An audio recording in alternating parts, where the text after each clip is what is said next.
नमस्कार दर्शकों, अब मैं राकेश कुमार सिंह हूँ।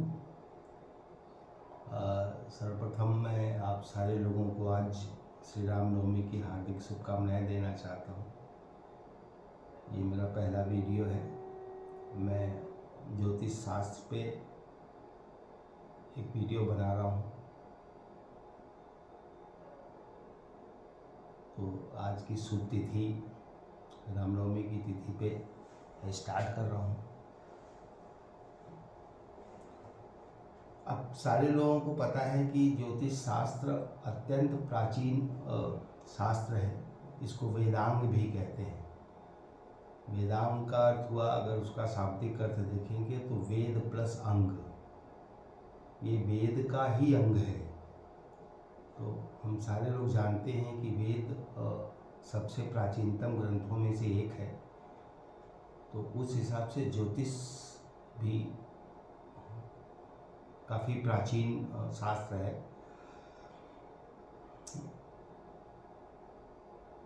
अगर हम लोगों की रुचि की बात करें तो लोग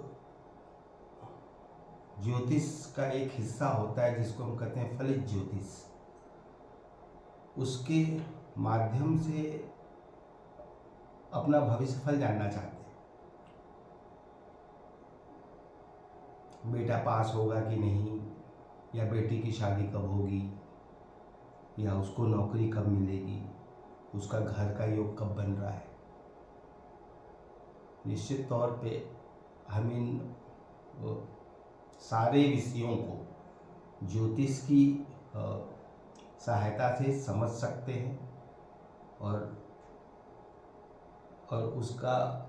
उसका हल जो है दे सकते हैं। अगर कोई प्रॉब्लम है हमारे जन्मांग में तो हम उसका सलूशन भी उस व्यक्ति को, उस जातक को दे सकते हैं। लेकिन यहाँ पे मैं जो स्टार्ट कर रहा हूँ, आप लोगों के सामने एक चक्र दिख रहा है। मेरा जो उद्देश्य है, मैं इसको बेसिक से स्टार्ट करके काफ़ी सारे YouTube के वीडियोस हैं, आप लोग देखते भी होंगे, लेकिन उसमें बेसिक्स पे कम चर्चा होती है। मेरा ये उद्देश्य है कि जो भी अल्प ज्ञान मुझे है, जितना भी मैं जानता हूँ, वो सामान्य लोगों तक क्या पहुँचाया जाए, ताकि सारे लोग इसका फ़ायदा उठा सकें। इस शास्त्र से आप जो है फलित तो कर ही सकते हैं, इसके अलावा क्या सुधार करने से आपका जीवन और बेहतर हो सकता है, इस रास्ते पे भी आप कार्य कर सकते हैं। एक एग्जाम्पल बताता हूँ मैं। अगर जन्मांग में आपके, हालांकि वो जब आप आगे की कक्षाओं में अध्ययन करेंगे तो आपको सारी बातें समझ में आएंगी। अगर आपको ये पता लगता है कि आपके वाणी भाव में क्रूर ग्रह का प्रभाव आ रहा है, मान लीजिए मंगल का प्रभाव आ रहा है, तो उससे क्या होगा, आपकी वाणी उग्र हो जाएगी। वाणी उग्र होने से आपका कई प्रकार से नुकसान संभव है। तो कोई भी एस्ट्रोलॉजर होगा, ज्योतिषी होगा, या अगर खुद आपको बेसिक जानकारी है, आप अपनी कुंडली का अध्ययन कर सकते हो, तो आप ये फाइंड आउट कर सकते हो कि अगर हम इस दौरान, जब तक मंगल की स्थिति ठीक नहीं है, जब तक मंगल आपके वाणी भाव को प्रभावित कर रहा है, उस समय तक आप अगर संयमित वाणी का प्रयोग करेंगे तो वो आपके लिए लाभदायक हो सकता है। इस तरीके की तमाम एग्जाम्पल्स हैं। आप अभी मैंने जिक्र किया था कि आपके सामने एक चक्र दिख रहा है। इसमें देख रहे होंगे आपकी 12 भाव हैं, 1 2 3 4 5 6 7 8 9 10 11 12। ये 12 राशियां हैं, क्योंकि सब में गिनती लिखी है, 1 2 3 4 5 6 7 8 9 10 11 12। हालांकि आप लोग के अपने जन्मांग में या किसी अन्य व्यक्ति के जन्मांग में ये आवश्यक नहीं है कि जहाँ पे 1 लिखा है वहाँ पे 1 ही लिखा हो। किसी का 5 भी लिखा हो सकता है, किसी का 12 भी लिखा हो सकता है, किसी का 9 भी लिखा हो सकता है। लेकिन ये कालपुरुष की कुंडली है। हमारी मान्यता है कि ब्रह्मा जी ने जब सृष्टि करी थी उस समय जन्मांग की यही स्थिति थी। तो किसी भी विवेचना को करने के लिए हम लोग काल पुरुष की कुंडली खोलते हैं। आगे के वीडियोस में काल पुरुष की कुंडली कह के जिक्र आएगा, तो आपको इस बात का आइडिया होना चाहिए कि काल पुरुष की कुंडली मतलब जिसमें इस भाव को हम, प्रथम भाव को हम लग्न भाव भी कहते हैं। इस जगह पे एक गिनती लिखी होगी, ये जो भाव है इसको हम लग्न भी कहते हैं। तो यहाँ पे अगर काल पुरुष की कुंडली होगी तो वहां पे इस जगह पे एक लिखा होगा। एक का अर्थ हुआ 1 2 3 4 से लेकर जो 12 तक गिनती लिखी है, ये 12 राशियों के बारे में लिखा हुआ है। हमको पता है कि पहली राशि हमारी मेष राशि होती है, इसी क्रम में दूसरी राशि हमारी वृष होती है, या इसको वृषभ भी कहते हैं। इस तरीके से करते करते करते हमारी आखिरी राशि 12वीं राशि जो होती है उसको मीन राशि कहते हैं। तो ये इस तरीके से 12 राशियां हो गई। और इसको हम जहाँ पे एक गिनती लिखी है, चूंकि ये काल पुरुष की कुंडली है, यहाँ पे कुछ और गिनती भी अगर है तो भी इसको ही हम जो है प्रथम भाव मानते हैं। इसको हम कहते हैं प्रथम भाव। ये समझने की आवश्यकता है कि यहाँ गिनती अगर 5 भी लिखी है तो भी यही प्रथम भाव होगा। प्रथम भाव, द्वितीय भाव, तृतीय भाव, चतुर्थ भाव, पंचम भाव, षष्ठ भाव, सप्तम भाव, अष्टम, नवम, दसम, एकादश और द्वादश, इस तरीके से 12 भाव होते हैं। और आप लोगों को मालूम है कि 9 ग्रह होते हैं। इसमें देखिए लिखा है हमने कि जो है राशि, तो राशियां हमारी कितनी हो गई? हमारी राशियां हो गई 12। कौन कौन सी? मेष, वृषभ, मिथुन, कर्क, सिंह, कन्या, तुला, वृश्चिक, धनु, मकर, कुंभ, मीन। इस तरीके से मेष से लेके मीन राशि 12 राशियां हो गई। उसके बाद अगर अभी हमने आप लोगों को बताया कि भाव किस तरीके से देखते हैं, तो भाव यहां से स्टार्ट होके प्रथम, द्वितीय, तृतीय, चतुर्थ, पंचम, षष्ठ, 7, 8, 9, 10, 11, 12, इस तरीके से 12 भाव होते हैं। तो भाव भी हमारे पास 12 भाव होते हैं। 12 भाव, अलग अलग भाव से अलग अलग चीजों का जिक्र होता है, अलग अलग चीजों को हम समझते हैं। उसी हिसाब से ग्रह होते हैं। आप लोगों को मालूम है कि 9 ग्रह हमारे वैदिक एस्ट्रोलॉजी में कंसीडर किए जाते हैं, जिसमें मैं जो 9 ग्रह का नाम जो है लिख देता हूँ यहाँ पे, कौन कौन से ग्रह हम कंसीडर करते हैं, जिनके बारे में हम आगे की कक्षाओं में अध्ययन करेंगे। पहला ग्रह हो गया सूर्य, उसके बाद चंद्र, उसके बाद मंगल, उसके बाद बुध,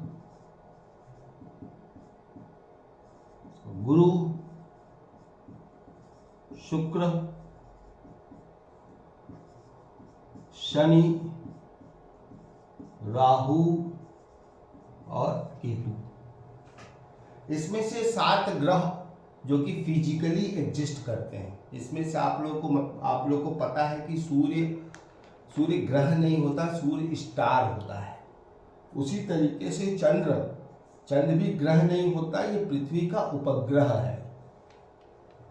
लेकिन इसको भी वैदिक एस्ट्रोलॉजी में चूंकि इसका काफी असर होता है पृथ्वी पर रहने वाले जातकों के ऊपर, इसलिए इसको भी हम लोग प्लैनेट की संज्ञा दे देते हैं और इसके भी प्रभाव को कंसीडर करते हैं।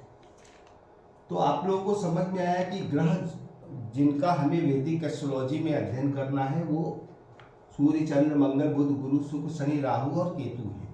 इसमें राहु और केतु ये जो 2 ग्रह होते हैं, ये फिजिकल, इनका कोई एग्जिस्टेंस नहीं होता। इनको हम छाया ग्रह कहते हैं। राहु और केतु ये क्या है? छाया ग्रह। ये छाया ग्रह होते हैं। छाया ग्रह अर्थात इनका कोई फिजिकल एग्जिस्टेंस होता नहीं है। एक्चुअली होता क्या है, मैं आप लोगों को थोड़ा सा समझाने की चेष्टा करता हूँ। ये हमारा सूर्य है और ये हमारी पृथ्वी है। ये पृथ्वी होगी। पृथ्वी के चारों ओर जो कक्षा होती है, इसमें चंद्रमा पृथ्वी का चक्कर लगाता है। ओके, उसी तरीके से पृथ्वी सूर्य का चक्कर लगाता है। ये पृथ्वी की कक्षा है, पृथ्वी की कक्षा जिसको ऑर्बिट भी हम कहते हैं, और ये चंद्र की कक्षा है जिसको चंद्र का ऑर्बिट कहते हैं। तो ये जो 2 पॉइंट होते हैं ए बी, जहां पे दोनों ऑर्बिट्स एक दूसरे को कट करते हैं, एक को हम राहु कहते हैं पॉइंट को, और दूसरे पॉइंट को हम केतु कहते हैं। मुझे लगता है अब ये चीज स्पष्ट हो गई होगी। सूर्य के चारों ओर पृथ्वी जो चक्कर लगाता है, उससे एक ऑर्बिट का निर्माण होता है, कक्षा का निर्माण होता है। उसी प्रकार चंद्रमा पृथ्वी के चारों ओर चक्कर लगाता है, तो वो दोनों कक्षाएं आपस में जिन 2 बिंदुओं पे कट करती हैं, वो दोनों बिंदु को हम राहु और केतु कहते हैं। इसका भी बड़ा व्यापक असर मनुष्य के जीवन पे होता है, इसलिए इन्हें भी हम ग्रह की संज्ञा देते हैं और इनका विस्तृत अध्ययन अपने फलित कुंडली में करते हैं। इसलिए 9 ग्रह में ये राहु केतु भी होते हैं। मैंने जस्ट आप लोगों को एक्सप्लेन करने के लिए किया था कि बेसिक कोई भी बात आप लोगों को समझ में आनी चाहिए, अदरवाइज उस तरीके से सामान्य बातें करके ग्रहों का फलित साप्ताहिक भविष्यफल और मासिक भविष्यफल, ये तो तमाम लोग जो है बताते हैं, राशिफल वो भी बताया जा सकता है। लेकिन हम चाहते हैं कि आप लोग खुद से अपनी कुंडली का जन्मांक का अध्ययन करें, अपने आप का, अपने प्रियजनों का, अपने भाई बंधुओं का, मित्रों का, और एक तरीके से मदद करने की कोशिश करें। बाद में आगे की कक्षाओं में हम जो समझेंगे कि किस प्रकार इसके माध्यम से हम अपने जीवन को अच्छा बना सकते हैं, बेहतर बना सकते हैं। उसके बाद हम लोगों ने राशि की चर्चा कर ली, 12 भाव की चर्चा कर ली, ग्रह की चर्चा कर ली। एक्चुअली ये बेसिक है। अभी हम सिर्फ आपको ये बता रहे हैं 12 राशि है, 12 राशि में कौन कौन सी राशियां हैं, उनका स्वभाव क्या है, ये काफ़ी बृहद विषय है। उसी तरीके से 12 भाव है। 12 भाव क्या होते हैं? अभी तो आपने बस ये समझा कि 1 2 3 4 ऐसे करके 12 तक 12 भाव है, लेकिन सबके अलग अलग जो है ट्रेड्स होते हैं। कौन सा भाव किस चीज़ को रिप्रेजेंट करता है वो आगे की कक्षाओं में समझेंगे आप लोग। इसी प्रकार से हर भाव में कुछ न कुछ ग्रह बैठे होते हैं। अगर मान लीजिए मैं आप लोगों को किसी प्रकार का कंफ्यूजन क्या बोलते हैं न हो, मैं जो कुछ ग्रह बैठा देता हूँ अपने मन से।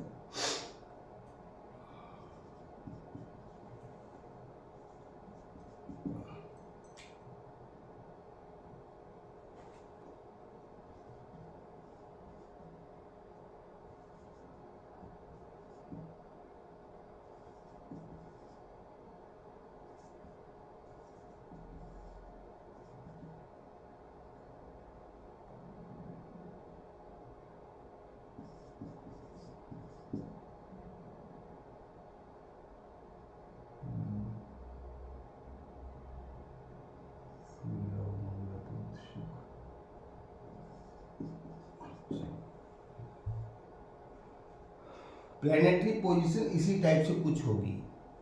ये मैंने ऐसे ही बनाया है, एटेंडम बनाया है, सबकी कुंडली में अलग अलग होगा।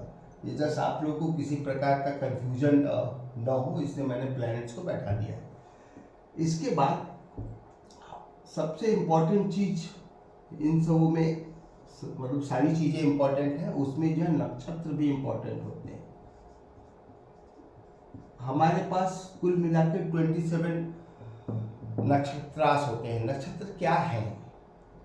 एक्चुअली ये जो 12 राशियां होती है ना, इसमें हमको जो पता है कि स्काई हमारा आकाश जो होता है पृथ्वी के चारों ओर का, ये पूरी 360 डिग्री कवर करता है और उसमें हमारी 12 राशियां होती हैं। 12 राशियां, एक राशि 30 डिग्री का एरिया, 30 डिग्री का क्षेत्र एक्वायर करता है। जैसे अगर हम पहली राशि मेष राशि की चर्चा करते हैं तो मेष राशि का अर्थ हुआ 0 डिग्री से लेके 30 डिग्री तक। उसी तरीके से सेकंड राशि वृष राशि के बारे में अगर हम जिक्र करेंगे तो वृष राशि का मतलब हुआ 30 डिग्री से लेके 60 डिग्री तक। इसी क्रम में चलते चलते जब हम आखिरी मीन राशि में आते हैं तो मीन राशि हमारा 300 डिग्री से 360 डिग्री तक होता है, वे खत्म हो जाता है। इसके बाद फिर 0 डिग्री से शुरू हो जाता है। आपको मालूम है कि हमारे स्काई की लिमिट क्या होती है, 0 डिग्री से लेकर 360 डिग्री, उसी में पूरा स्काई कवर हो जाता है। तो इस 360 डिग्री में यहां से लेके शुरू है ये प्रथम भाव। अगर हम देखेंगे जिसको हम लग्न कह रहे हैं, जहाँ पे एक गिनती लिखी हुई है, ये जो है 0 डिग्री से लेके 30 डिग्री तक है और ये 30 डिग्री से लेके 60 डिग्री तक है दूसरी राशि। इसी तरीके से तीसरी राशि 60 डिग्री से लेकर 90 डिग्री तक, और ऐसे करके घूमते हुए यहाँ जब लास्ट में 12 गिनती पे आएंगे, 12वीं राशि अर्थात मीन राशि, इसका अर्थ हुआ 300 डिग्री से लेके 360 डिग्री और यही खत्म हो गया। इसके बाद से फिर जो है 0 डिग्री से लेके फिर आखिरी तक जाएगा। तो इस क्रम में अगली बात जो मैं आप लोगों को बताने वाला हूं, जो बताना चाह रहा हूं नक्षत्रांश के बारे में। जैसा अभी हमने आप लोगों को बताया कि नक्षत्र कुल मिला के 27 होते हैं, तो एक राशि में 2.25 नक्षत्र होता है। सॉरी, एक मिनट।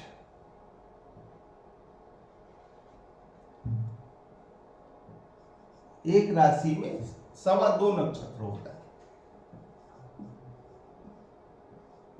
और एक नक्षत्र में 4 चरण होते हैं।